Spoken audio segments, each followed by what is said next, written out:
Thank you, Maysal. Good morning, everyone. I am Michelle Gongora, Chief of Safety and District Services at Caltrans District 11. I'm excited to welcome you all to Day 2 of the 16th Annual Procurement and Resource Fair, brought to you virtually this year, led by the District 11 Small Business Team, the Small Business Council, and the San Diego Public Agency Consortium. For those of you that joined us yesterday for one or both of our PAC sessions, which is Public Agency Consortium, thank you. If you attended this morning's DGS workshop, I hope you found the information useful. We hope that you have found all the information you received useful, and I know Cheryl's information will be greatly used. If you were unable to attend, we hope to post the videos on our website within the next week for you to view. I'd like to thank you all for taking time to be part of this year's event. The Procurement and Resource Fair is the largest annual outreach event hosted by Caltrans District 11 and the Public Agency Consortium, and we did not want to skip this year, even during this challenging time. I would like to share a little information about the San Diego and Imperial Small Business Development Center. SBDC provides a large array of free or low-cost support to small businesses through a large variety of workshops, advisory services, business planning, and lending information. Caltrans and the SBDC have supported each other for many years, most recently during the Meet the Buyers event that SBD hosted, which highlighted Caltrans. We appreciate the continued support for this event from SBDC and look forward to many more years of partnering opportunities. Many of you already know Ms. Cheryl Brown, but it's my pleasure to introduce Cheryl. She is the Program Advisor for the Small Business Development Center. Cheryl, please take it away. Wonderful, and thank you so much, Michelle and your team, for putting on this amazing event. It was a pleasure to be at the panelist yesterday, and was really just a great event and really well run. So, good morning. Being here with us today. I sure do miss y'all, but I hope that the information provided today is going to be useful. It's a little dirty, it's a little grungy, and so I hope you enjoy. And please do submit your questions, and we'll be pausing every so often so that we can address those questions. I'm going to be sharing my screen with you, and we're going to do some interactive experiences here. Make sure I have everything here. Alrighty, so finding your buyer. So one of the first steps you are going to want to do as a small business in your pursuit of working with the various government agencies, in particular Caltrans, is really you need to find your buyer. Find the person who is responsible for buying your products or services, as well as those that can support you in doing business with that particular entity. And that's what today's presentation and training is all about. We're going to specifically focus on Caltrans, but we do have other events, workshops, and trainings that will cover other finding your buyer environments. But know that all of the things that we're going to cover today can be transitioned to the other entities. So buckle your chin straps, put on your seatbelts. Here we go.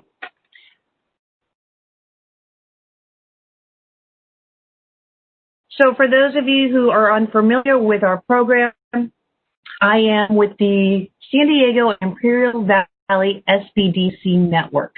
We have 9 different service centers throughout the 2 counties and over 80 different advisors. All of our services are at no cost to you. Free. My 4-letter F word, free.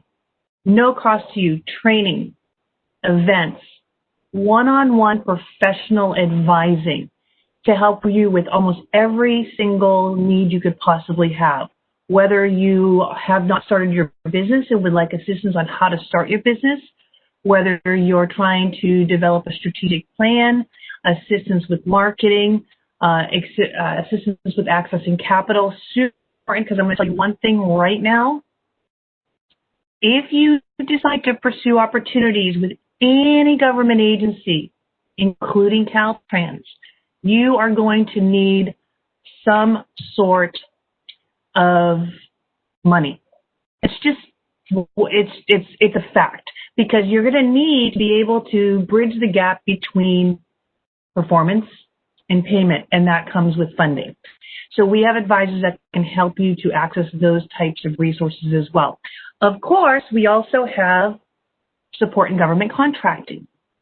So everything from helping you to get registered, helping you with the different entities, including Caltrans, helping you get the certifications such as your small business with the state of California, the DVBE, Disabled Veteran Business Enterprise with the state of California, and the DBE, Disadvantaged Business Enterprise, all of which are recognized by Caltrans. We can assist you with that. Helping you prepare proposals, helping you to source opportunities, helping you to develop and create capability statements, everything that you could possibly need to help you to be successful in winning a contract. My name is Cheryl Brown. I am a procurement advisor. I've been with the program since 2007. I do have a bachelor's degree in entrepreneurship as well as a master's in business administration in organizational leadership. But more importantly, I work with the small business community in helping them secure contracts. Since being with the program, I've worked with about 2,200 small businesses and have helped them receive over $800 million in contracts awarded to those small businesses. That is what I'm here to do. It doesn't matter how many registries I help get you registered with. It doesn't matter how many certifications I can help you with. If you're not winning contracts, it's not important. And so that's my whole existence, is to help you to actually win a contract, because that's money in your pocket. So with that being said, let's talk a little bit about who are the buyers or who are the players. Oops, what did I just do? Try this again. Sorry about that. Technology will fail you every time, won't it?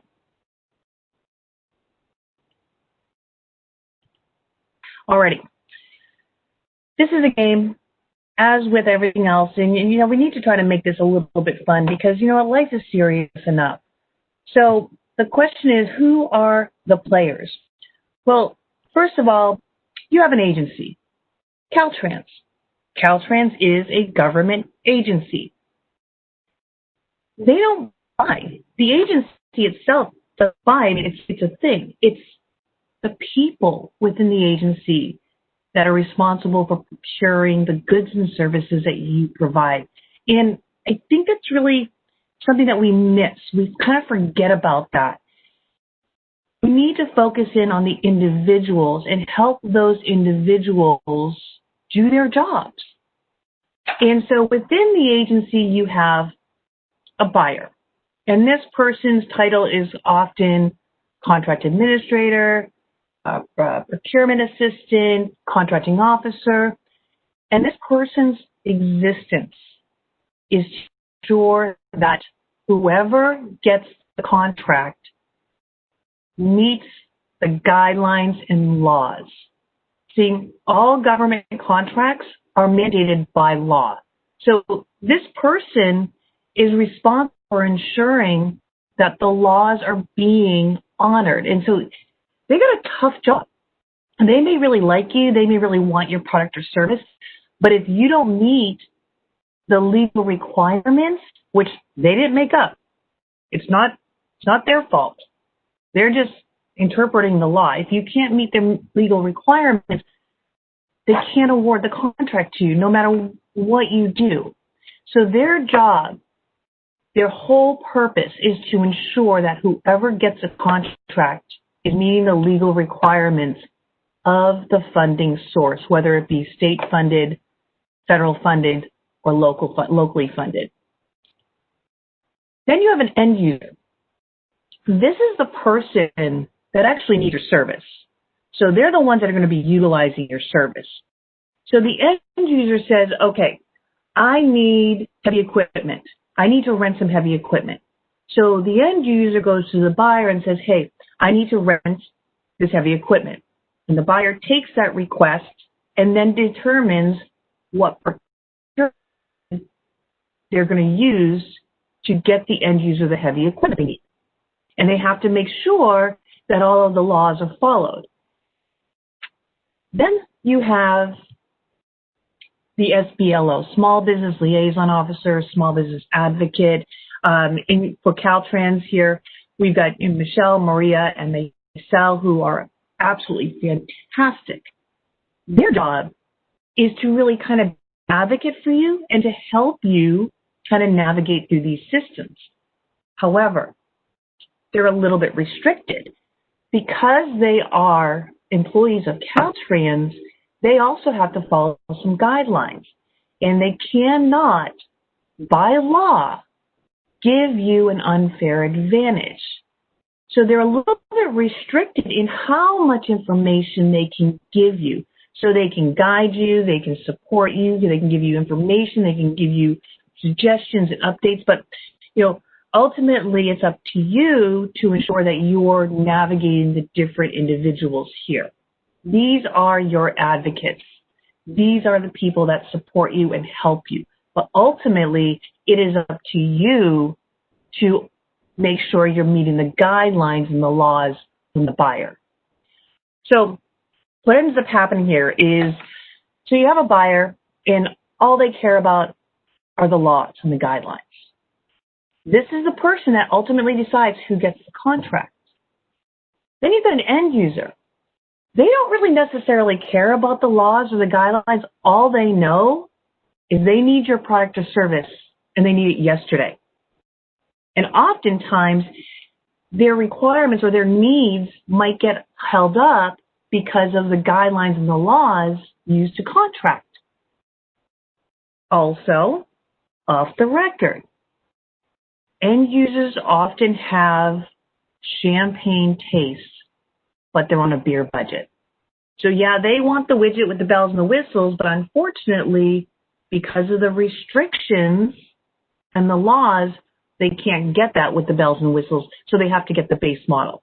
So instead of getting the Ford F-250 diesel Platinum series, they're getting the Ford F-150 basic series because that's what the guidelines and the laws permit. Then you've got the advocate, and the advocate's like, hey, we want to use small business, we want to use small business, we want to use small business, we want to use small business.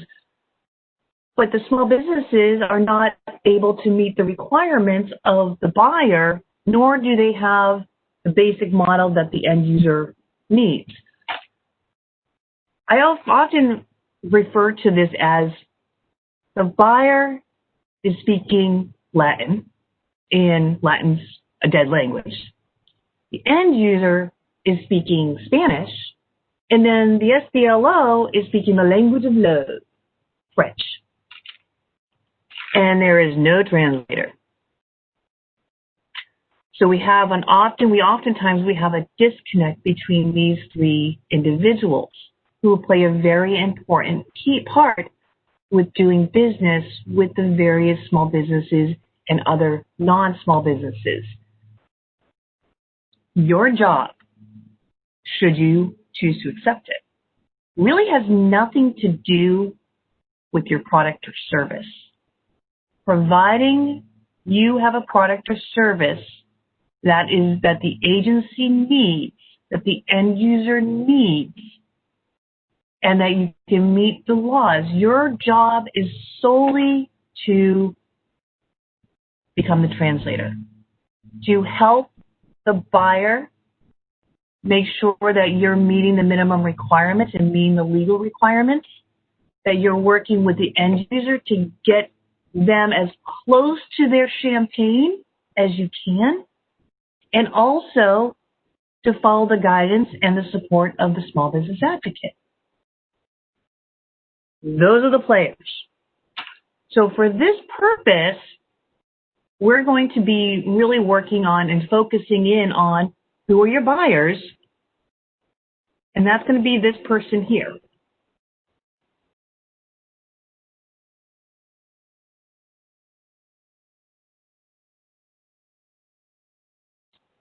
Well, I can't get this to work. So the buyer. So that's what we're going to be focusing on at this point moving forward. At this point, I'd like to maybe pause. Maria, Maisel, do we have any questions yet? Hi, Cheryl. No questions so far, just audiences are letting you know that you're awesome, so keep doing what you're doing. Oh, thank you. You know what? I'm only as awesome as my small businesses that I support, so I appreciate that. Thank you so much. All right, so who what the play is? How do we play the game? For those of you from the East Coast, that would be players. For those of you on the West Coast, players. But let's move on. So I've narrowed things down for the different portals. So these are the specific links, and I believe that they're going to be available to you in the chat feature. So feel free to utilize them. But these are the different links that are going to help you to navigate who the buyers are, who the players are. One of the greatest things about government contracting is that it's all public record. So if you want to find the buyer for Caltrans, all you got to do is follow some of these links. So what I'm going to do is I'm going to go over to these links here.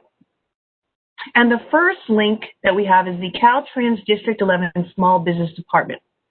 Now, I'm sure that many of you have already visited this portal. If you haven't, please do so. We've got Maria, Maysal, and Michelle, who I may be a little biased, but are probably the best in the industry. They truly are committed to helping you do business with their agency and with Caltrans. But remember, unless you can meet the requirements that the buyer needs, the legal requirements, their hands are tied. And so they're there to really help you navigate the system. And here's a little bit of information or a little tidbit. I tell my kids this all the time. If you do what I tell you to do, when I tell you to do it, all is good. So when you're working with your small business advocates, with Maria, Maysel, and Michelle, and they tell you to do A, B, and C, just do A, B, and C. They're trying to help you so that you can meet the requirements of the buyers. So that's the first link that's shared there on that presentation. The next link, okay, you're going to really like this. This is one of my favorite links. So this link here is all the projects that are currently advertised for Caltrans. And this particular portal is so much information. We may not care about any of these opportunities, but what we care about are the points of contact. And what's even better about this is, for many of you, you may not be in a position to be a prime contractor yet, but you might be able to look at subcontracting. So when we scroll down, a little sidebar here, I have not signed in. You have the same exact access as I do right now, so I don't have any special portal access. You have the same exact access. So when you go to this link, it's going to bring you right to this page. And so what we have here is we're going to jump down, and all of these opportunities here, all of these opportunities. Now, I'm going to pull up my little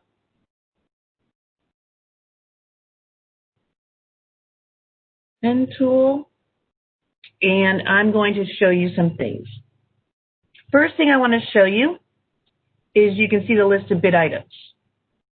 Those list of bid items are also going to include the point of contact. More importantly, though, is right here. 8 prime contractors that are looking for help. When we click on this,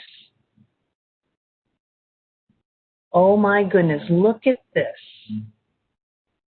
These are prime contractors that are looking for small businesses to help them. And what's even better about this, I'm going to annotate again. Right here.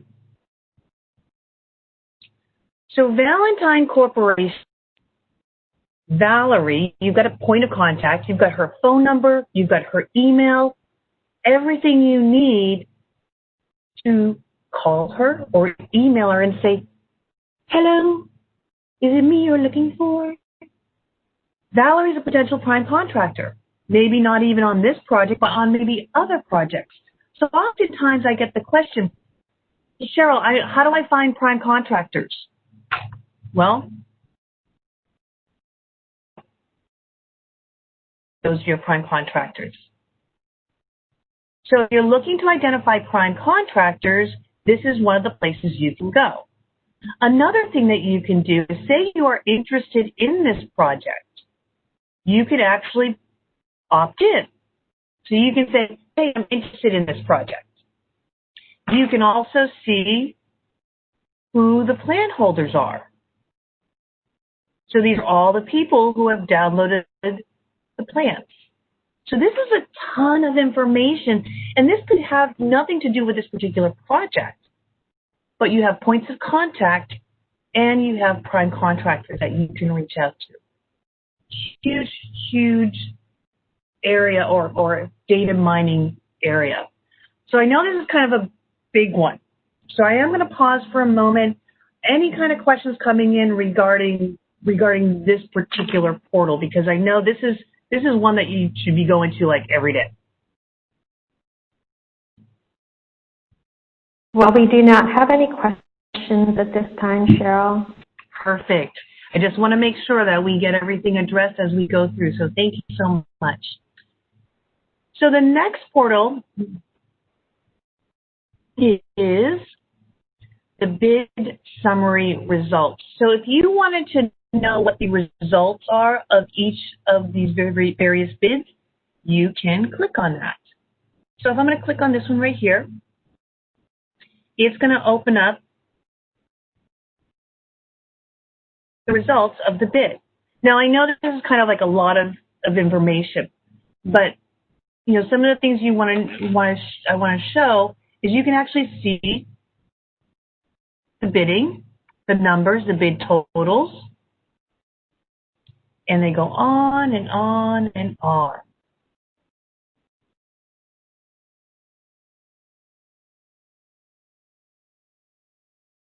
And including that, it also gives you the phone number. So if you wanted to reach out to them to introduce yourself, you could do so. Another link that we're showing here is the post-bid files for open contracts. So this shows you the contract number as well as the bid book. So just to give you an example, I'm going to open this up. And I know it's a lot of information. You'll see it's 35 pages, and I don't necessarily expect you or want you to look through all of this, but you can at least kind of get an idea of what is in an actual bid document. And then if you're looking for points of contact, there's a little trick you can do. If you do Control F, and I believe if you're on a Mac, it's Command F. If you do Control F, that little search box is going to pull up. And if you do a search for the @ sign, this one's not showing anything, but normally what it will do is it'll bring you over to an email address. And you can do this on almost every single document in here. So Control Find, do the @ sign, and then if there's an email address, you can find that email address, and that's another point of contact. Another portal, which is Tally Procure. So Caltrans is kind of a little funky because they receive different types of funding. And so this can get a little bit confusing. When a project is being paid for with your tax dollars, your state tax dollars, this is going to be, that opportunity is going to be publicized on Tally Procure. Now, Tally Procure is our portal, if you will. On the back side, state buyers refer to this as FisCal. It's the same thing. I don't know why they don't call it the same on both sides. It just makes it a little bit confusing, in my opinion. But, so Tally Procure is what our side of it is. So ours is a small business. And then the buyers look at it and they call it FisCal. same thing. With Cali Procure, if a project is being paid for 100% by your federal tax dollars, then it is going to be posted here on Cali Procure. Here's a little bit of some dirt that nobody tells you about. Approximately 90%, and I'm not just referring to Caltrans, but just in general when we talk about government contracting, approximately 90% of the contracts awarded are not going to be publicly announced on any of these portals. They're actually going to be issued through what they call Simplified Acquisition. And that is, they only have to get 2 quotes because it's under a certain dollar amount, or if it's a small business set-aside or a DVV set-aside, then it's going to be a little bit different. So with Cali Procure, if the project for Caltrans is being funded 100% by the state of California, then it's going to be listed here on Cali Procure. They're also going to most likely have some sort of small business DVBE, so small business disabled veteran business enterprise preference. If a project has even $1 of federal funds, you're going to be able to find those on that first link that I showed you. So these are going to be both. And one of the ways you can tell whether or not it's federally funded or state funded is through what requirements they have. If there's a DBE requirement, disadvantaged business enterprise, this means that it has federal funds associated with it. But if it has a DVBE, then it is state funded. So I know it gets a little confusing. I get it. If you're, watching today and you're like, oh my gosh, what did she talk about? Please don't stress. You're getting like a fire hose of information right now. Take what you can, absorb what you can. This is like eating an elephant, one bite at a time. So I don't want to get too much into the weeds, but I did want to address that. So with the state of California, Cali Procure,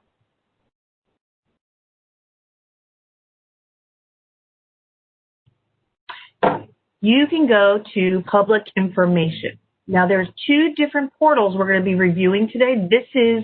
One portal is going to be the publicly announced opportunities, and then I'm going to show you the back end, which is the actual purchases made by the state of California, specifically for Caltrans.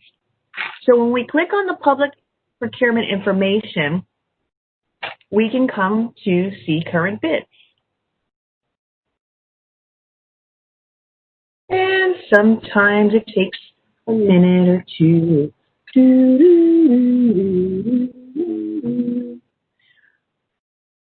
All right. So here is the public bid portal. Now, all of these different portals are usually designed by IT people that speak a completely different language of brilliance. What you want to do if you want to narrow down by the department, so Caltrans is a department of the state of California. You click on these little lines here, and we can do the department name. You just use a keyword, transportation. You click on search, and here is Caltrans 2660. That's their shortcut code. That's their department ID number. So when we click on that, we wait and wait. Now what we're going to do is we are going to search only for opportunities that are state funded for Caltrans. And so currently there are 97 public open opportunities. And one of the things that you can tell is what district it is by the first 2 numbers of the event ID. So if you're focused solely on District 11 or District 1 or District 8, you can tell that by the first 2 numbers. So when I click on this, now this is really where it's good. So if you fell asleep on me, wake up, time to wake up. If I click on here, again, I don't necessarily care about this opportunity. What I do care about is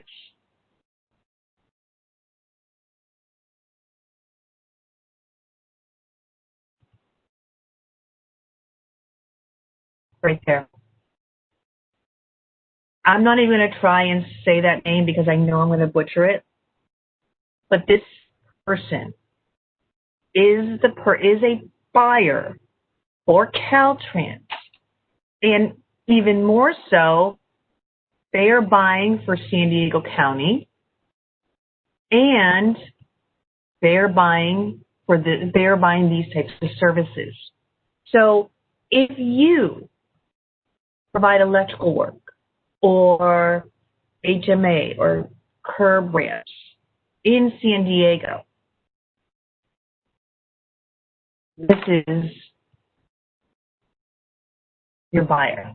And so we need to coordinate with the Small Business Department, with Maria and Maisel, and coordinate with this buyer so that we can be sure that we as a small business have what is needed legally to be eligible to work with this particular buyer. So this is the public side of Cali Procure. So these are the opportunities that are publicly announced. But we want to also find out, what have they procured? And so what I'm going to do is I'm going to go back to my screen, my presentation here, and I'm going to take this link, and I'm doing this on purpose because I want to show you something. It's kind of a little funky with this. I'm going to put this link into the search bar, the URL bar, and I'm going to click enter. Now, of course, it's probably not going to do this to me, but as we wait for this to upload, sometimes you might get a weird error.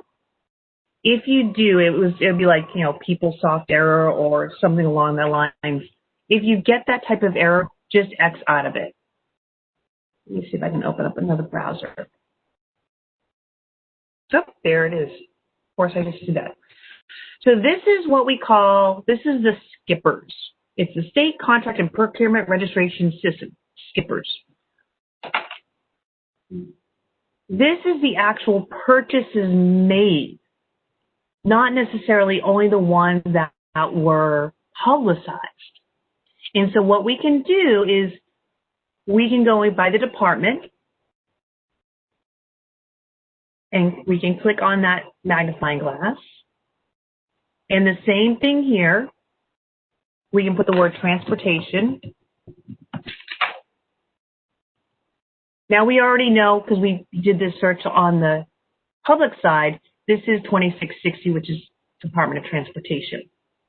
So now what we can do is we can actually search all of the purchases made by the Department of Transportation. And you can also go into the advanced search feature and really narrow it down by clicking on this magnifying glass and doing a search for your particular service. So let's say I'm a landscaper and I am looking for buyers that have procured landscaping services. So I'm going to do landscaping. Let's try that. There we go. So now to narrow things down, I am asking for, I want to know all of the actual purchases done by the Department of Transportation, Caltrans, specifically that department, because there's about 230 departments within the state of California. And I want specifically those buyers that have procured landscaping services. So now what I'm going to do is I'm going to search. And I know that the search is going to take a couple of seconds. So while we're waiting for the results to come up, Maria, we have any questions I can address while we're waiting? We do have a couple of questions, and I'll just browse them through. Where do we post our profile for prime vendors to search and find us? Ooh, That is a great question. There's actually two different places you can do that. One place is that first portal, that first link that I provided, and see where it says opt-in right here? You can actually opt in. So if you're interested in this opportunity, you can then opt in. Now, in order for you to opt in, you do have to create an account and sign in, but it's super, super easy. It shouldn't take you that long. So that's one place that you can advertise your company. Another place is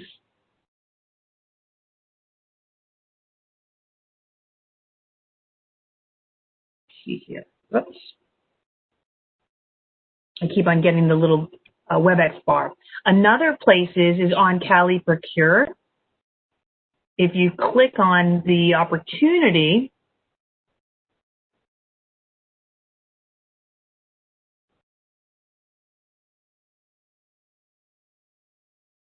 right over here, when you log into Cali Procure, you're able to actually post a vendor advertisement saying that, hey, you're interested in this opportunity.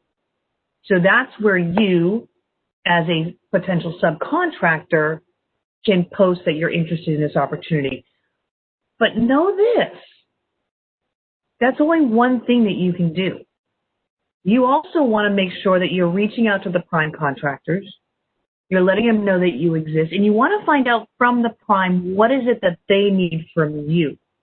Many primes will have like a pre-qualification portal that you need to fill out, or you may need to supply some insurance documents or whatnot. So you want to make sure that you're able to do that. You're able to provide that, and you want to make sure that you're meeting the minimum requirements. Keep in mind, a prime contractor really does have a lot of responsibility, and so they may have higher expectations or requirements because they're ultimately assuming that your responsibility of performing. And I hope that answers your question. Hope that answers your question. Anything else, Maria?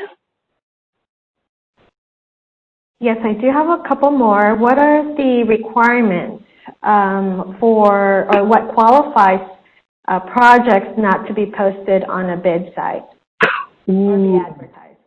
You know what, there's a number of different ways, and if you want to hold that thought, I will cover that when I go through the Skipper's portal. So that's a great question.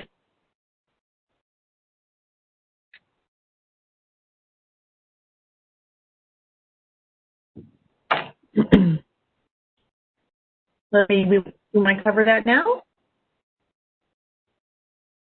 You can move forward. I just want to remind everyone we are working on the chat feature right now, and I'm going to plug in some of the links if you guys can't see it. But if you have any questions, feel free to type it in the Q&A box, and I will try to manage it as best we can. Go ahead, Cheryl. Thank you, Maria. Okay, so this is really good stuff. I love this spreadsheet. So this is the actual purchases done by the State of California Department of Transportation. And what this is going to give you is, let me get my little pointers out here. You have the department name.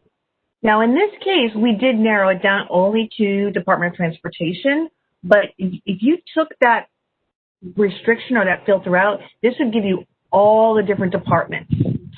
You can also see what it is they procured, how much they procured it for. So at this point, they haven't spent any money. This is just a contract that was awarded. But you'll notice if we scroll down a little bit,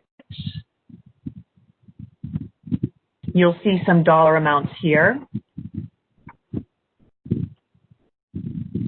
And so you'll be able to see what they've actually procured. And like I said, you can narrow things down quite a bit, or you can open them up quite a bit. So as I scroll over,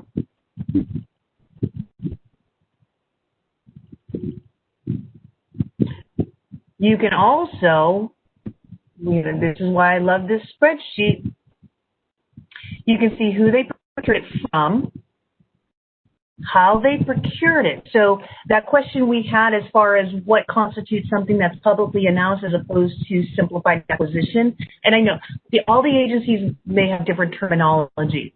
In essence, though, there are two types of opportunities with government agencies. There's a full and open competitive bid, which the state of California calls it formal competitive. And then there's what I like to just bundle as simplified acquisition. So, for example, here, informal competitive.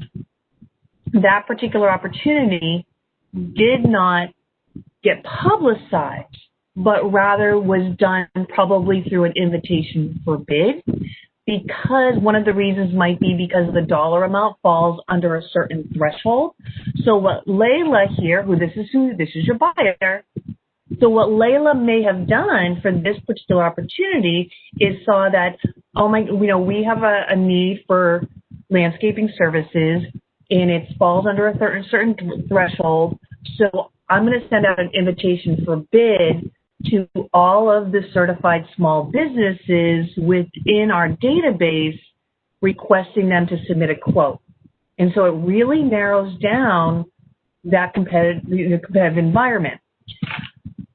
And here is Layla's email address. That's how you find your buyer. There are other ways that the state of California and other agencies will procure that do not require a full and open competitive bid. Some of it could be a small business set-aside or a DVBE set-aside. Some of the terminology isn't the same, but again, you have full and open competitive bid, which is what hits the street, and you're competing with every Tom, Dick, and Harry out there. And then there's simplified acquisition. Sometimes they don't have to, sometimes like this one right here, non-competitively bid. There's a number of ways they could have done that. It depends on the guidelines and the rules.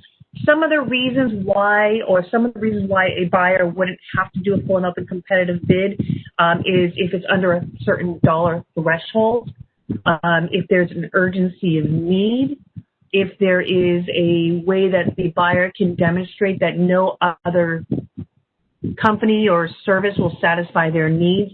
There's a number of different ways. These are the opportunities that are typically most advantageous for a small business because you're not dealing with multi-million-dollar projects. Remember, I shouldn't say remember. Here's something to kind of a little funny thing. Sometimes the worst thing you can do is you bid on a project and win. Because now you got to perform. And so when you look at all of these different opportunities, you're going to see a number of different dollar amounts. $744,000, that was formal competitive. $545,000, this one was an interagency agreement, which means Caltrans is procuring from the Department of Corrections and Rehabilitation. It's called an interagency agreement, which means they don't have to go through a formal and open competitive bid because it's agency to agency. Where's one here? Aztec Landscaping, they were given some sort of special statute. That means that they can just award to them for a variety of reasons. So these are some of the things that we would want to find out. Here was a public works. This was competitive bid, but it was a small business option for $14,000, which means Gene here needed to get 2 or more quotes from small businesses and then could just award it to whoever was the lowest or most responsive bidder. So there's definitely a number of different ways an agency can procure goods and services other than the behemoth full and open competitive bid. And that's really a great place for small businesses to get their foot in the door and start making their way and grow from there. That's how you find your buyer. And although we focused solely on Caltrans, this is something that you can then incorporate with all the various agencies. See, in San Diego County alone, there are 2,000 agencies represented. We have the second largest government spend in the country, only number 2 to Washington, D.C. Although all of these portals are different, all of these portals will give you some of the same information. One of my favorite things about government contracting, and I'm kind of a weirdo like that, is it's all public record. So your first step is really to find out, okay, who is your buyer? And find out, then your next step is to determine the viability of that buyer. And so as I go through here, we just did that viability, we did the show and tell. Before I jump into the viability test, because this is the final piece of this segment, I'm going to pause for a moment to see if Maria has any questions for me. Yes, I do have a couple. Is informal competitive bid the same as simplified acquisition? Yes, it is. Yes, it is. And I apologize because the different agencies use different terminology. So in general, there's full and open competitive bid, and then there's simplified acquisition. And that's kind of, those are generic terms. Each agency will have them different terms. So the state of California, for example, they have approximately seven different ways they can procure goods and services. One is having to do a full and open competitive bid. The other six are considered simplified acquisition.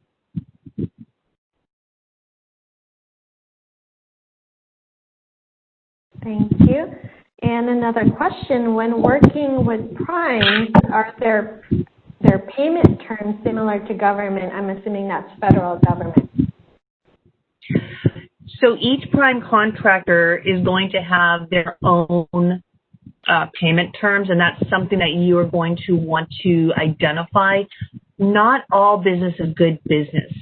There are some primes that are, let's keep it real. There are some primes that are very open with small businesses, and they really help them out by ensuring that the payment terms are reasonable.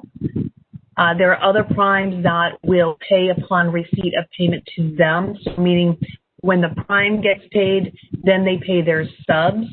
In general, when you're looking at doing business with government agencies, you want to plan at a very minimum a net 45 payment terms, but that's only upon approved invoice.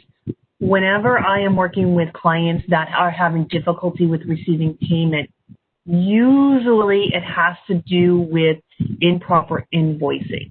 And so that's something to be taken into consideration and to find out and learn what their payment terms are. And that's something that you are going to want to cover when we address the viability test. So you found your buyer or you found your prime contractor. The next step is to determine whether or not it's viable for you and if it's good business. Any other questions? Just one more. What does lowest bid or most responsive person mean? Great question. It's one of my favorite questions. Responsive bidder. Responsive bidder simply means you follow the directions of the solicitation.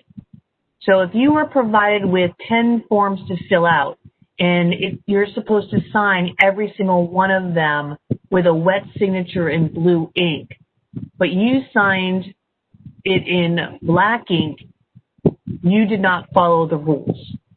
That's what it really means. And so therefore you are non-responsive.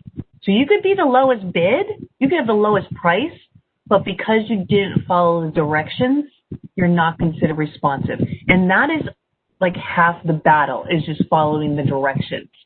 So there's a number of different ways that buyers award contracts. Lowest bid isn't always just lowest bid. It's lowest responsive bidder. So if the buyer has 5 bids and one bid is lowest at $10, but they didn't follow the directions, they're kicked out for administrative noncompliance, which means they didn't follow directions, so they're not going to get awarded the contract.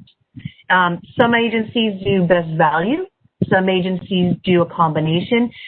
you will be able, you're going to know how they're going to award the contract in the proposal document. So it'll tell you lowest responsive bid or best value. It just depends on the procurement method they're using and which rules they have to follow.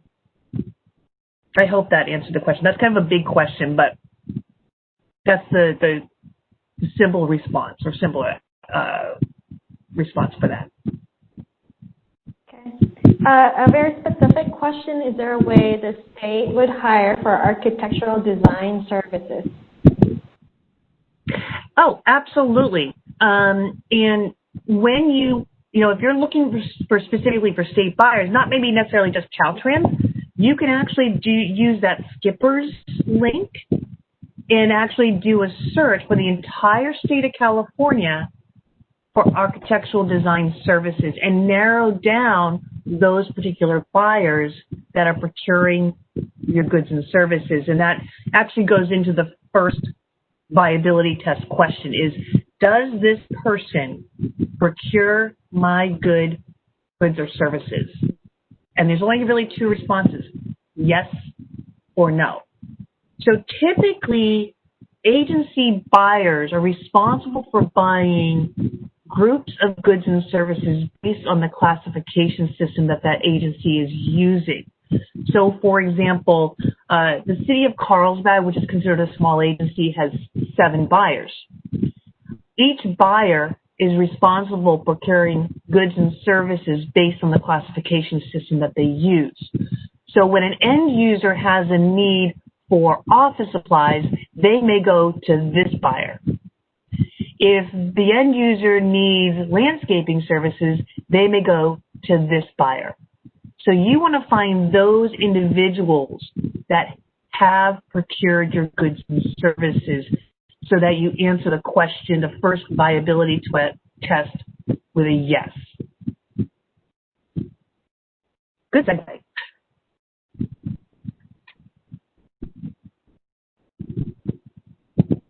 Anything else coming in? That's it for now. Yay, okay, because I know we're running short on time, so I promise very quick. The second test, the second viability test is, can you meet that buyer or agency's minimum requirements? And each contract may be different. Remember, the requirements are really going to be based on the funding source. So a great question to ask your buyer, and also working with the small business department, is what are your agency's general minimum requirements, such as insurance, bonding, things of that nature? You know, if an agency has a requirement that you have a $5 million general liability policy, that may not be reasonable for you at this point. So they may not be viable. That's okay. There are other agencies that aren't going to have those same super heavy restrictions. And again, it's going to depend on the dollar amount of the project, the funding source. So that's a great question to be asking. What are the minimum requirements? What is it that you need to do? And finally, let's be real. Not all business is good business. You want to find out, is this good business for you? And this would be something that you would look at payment terms. You know, if the payment terms are a net 90 or maybe even a net 180, and I've seen that, it may not be the best opportunity for you, because floating the cost of a project for 90, 180 days can be a struggle for a small business. In general, net 45, which means net means from the point that you submit an invoice and it's approved to the point in which you receive payment. And there are ways to work that out. There's ways to negotiate that. But that's just in general. Are the profit margins reasonable? This may be something you want to look at. I'm going to tell you again, not all business is good business. I know you want to do business with Caltrans because Caltrans is awesome. But your infrastructure for your business may not be in a position to be eligible to work with Caltrans at this point. So start looking at some of the smaller agencies. I mean, Caltrans is kind of big. they have a lot of big projects. And if you don't have the infrastructure in place to support that, it just may not be the right opportunity for you. So look at some of the opportunities, the smaller agencies. Because, sometimes the worst thing that can happen to a small business is you bid on a project and you actually win. And that's part of it, is finding out whether or not this is something that's good for you. I know it's a lot of information that we've kind of thrown at you. It's a lot of fun. But if you need assistance, guess what? We can help you. We have a class that is on demand, so you can actually review it in your PJs at 10 o'clock after all the kids have gone to bed, and it's called our Government Contracting Series. It's an on-demand series. There's 9 modules with a 10th optional module, and Module 1 starts with establishing a foundation for success. And I know that they're going to put the links and the instructions on how to access that so that you can register. Module 1 is creating a foundation for success. Module 2 is a recap kind of what we did today, is what to expect. And then we go into finding your buyer, viability test, developing and creating a capability statement, marketing to government agencies, covering the various certifications, introduction to proposal writing, and then finally the next steps in getting help. The 10th module covers certification documents. So if you're looking at pursuing certifications, it covers all the documents that you may need to gather for those certifications. But know this, you're not alone in this. This is what we're here to do. We're here to help you through this. We're here to make this as painless as possible and to help you find the best route for you. With that being said, it's been a pleasure being with you today, this morning. My name is Cheryl Brown. If there's anything we can do for you to help you, we're here to help you. And for that, at that moment, I'm going to stop sharing my screen. Oh, there she goes. And perfect. And then, can I help anybody? Any questions?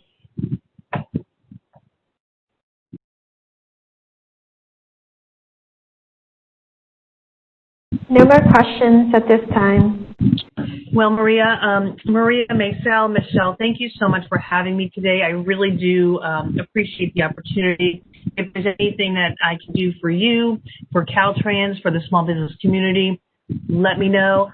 Look forward to working with each and every one of you. Have a wonderful day.